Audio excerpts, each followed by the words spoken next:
Saudara-saudari yang terkasih di dalam Kristus, selamat pagi.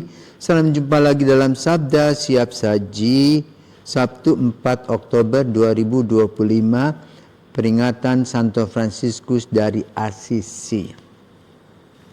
Marilah kita berdoa dalam nama Bapa dan Putra dan Roh Kudus. Amin. Ya Yesus Tuhan, Engkau menghendaki agar panggilan untuk hidup bakti diperjuangkan serta diikuti umat beriman. Panggilan suci Kau tanam di hati untuk mengabdi dan menyangkal diri, tekun mencari setia mengikuti Putra Ilahi.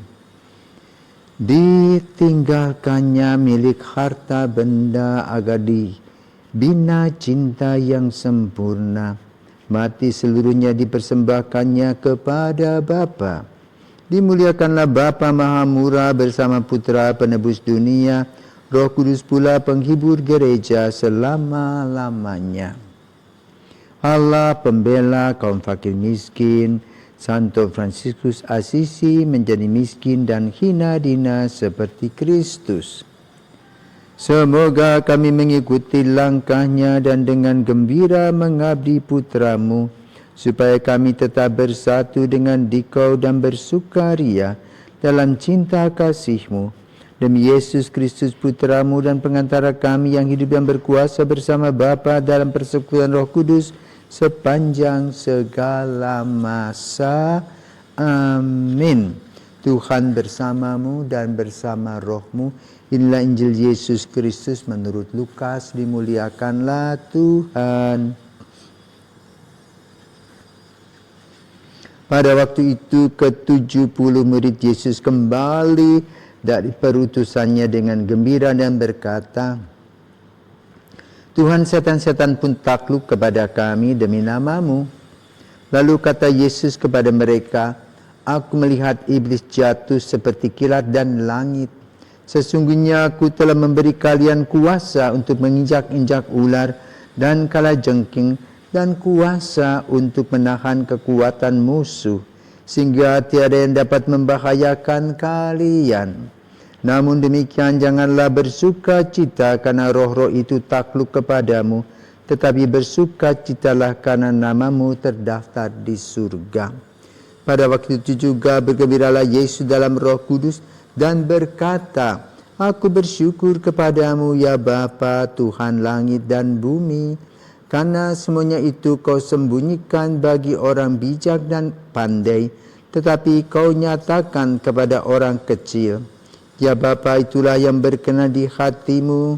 Segala sesuatu telah diserahkan kepada Rohku oleh Bapa-Ku, dan tiada seorang pun yang tahu siapakah anak selain Bapa, dan siapakah Bapa selain anak, dan orang yang kepadanya anak berkenan menyatakannya. Sesudah itu berpalinglah Yesus kepada para murid dan berkata, Berbahagialah mata yang melihat apa yang kalian lihat, karena Aku berkata kepadamu banyak nabi dan raja ingin melihat apa yang kalian lihat tetapi tidak melihatnya, dan ingin mendengar apa yang kalian dengar tetapi tidak mendengarnya. Demikianlah sabda Tuhan, terpujilah Kristus. Saudaraku terkasih, hari ini kita memperingati Santo Fransiskus Assisi yang lahir pada abad ke-13, abad ke-12. Dan dia pada awalnya meramaikan situasi Assisi dengan keberandalannya.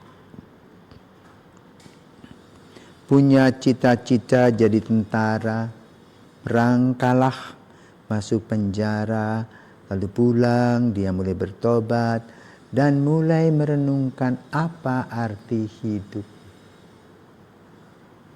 Dia melihat kehidupan para pemimpin pejabat gereja hidup berfoya-foya. Dalam hatinya dia tidak setuju, tetapi bagaimana caranya? Dia duduk berdoa dan berdoa, lalu dia berada di depan salib San Damiano dan dia mendengar suara Fransiskus, perbaikilah gerejaku.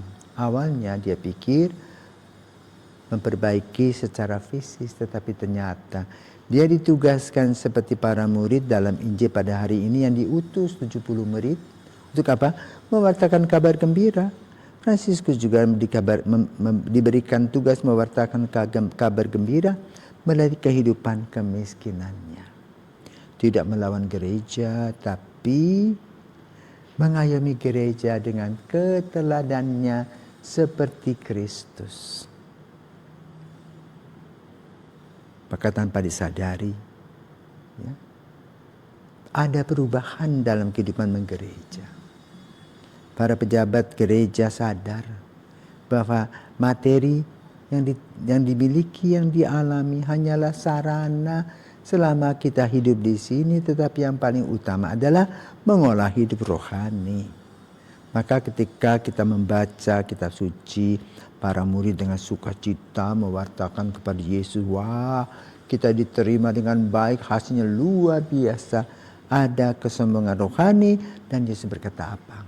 Nanti setan-setan jatuh dari langit. Jadi ketika kita berhasil, tidak boleh ada kesombongan, melainkan ada kerendahan hati. Fransiskus mengajarkannya karena dia meneladani Yesus sang juru selamatnya. Injil hari ini membahas kembali tentang bagaimana seorang murid harus hidup. Dia harus mengosongkan diri dan membiarkan Kristus mengisi hidupnya bersama dengan Roh Kudus agar semua yang dia miliki penuh adanya untuk bisa mewartakan Injil dengan kerendahan hati dan mencari kebahagiaan di dalam Tuhan. Sebagai seorang kecil, Fransiskus berhasil menyadarkan kehidupan menggereja. Pewartaannya tidak dengan sesaat itu saja, tetapi sepanjang zaman. Dia mengolah kehidupannya. Pada saat itu tentu orang tidak melihat apa yang dilakukan oleh Fransiskus, hanya merasa aneh. Kok anak orang kaya bisa jadi pengemis? Bahkan dia berani menghadapi bapaknya. Karena dia bapaknya pikir kamu itu gila anak itu. Ya? Tetapi dia tetap berpegang kepada Kristus yang miskin yang diperjuangkannya. Maka pada saat itu banyak orang mempunyai mata tetapi dia tidak bisa melihat apa yang terjadi. Perubahan gereja, perubahan semangat dan spiritualitas hidup ini yang diperlukan. Dan Fransiskus telah menjadi contoh teladan. Il povero si miskin telah menjadi batu sendi. Ya, maka khususnya di Italia banyak sekali kelompok-kelompok yang mengagumi Santo Fransiskus Assisi. Kalau kita pergi sekarang ke basilikanya, di sana ada satu tempat kubur dari seorang kudus kecil, mungil, Carlo Acutis. Seorang kudus yang mewartakan tentang Ekaristi. Fransiskus juga mencintai Ekaristi luar biasa. Kekuatannya ada pada Ekaristi, bahkan pada saatnya dia mengadakan bertapa mati raga di Laverna, dia mendapatkan stigmata. Diakon pertama yang mendapat stigmata. Fransiskus bukan imam tapi diakon. Yang memberikan diri contoh bahwa penyerahan diri total akan melahirkan kebahagiaan.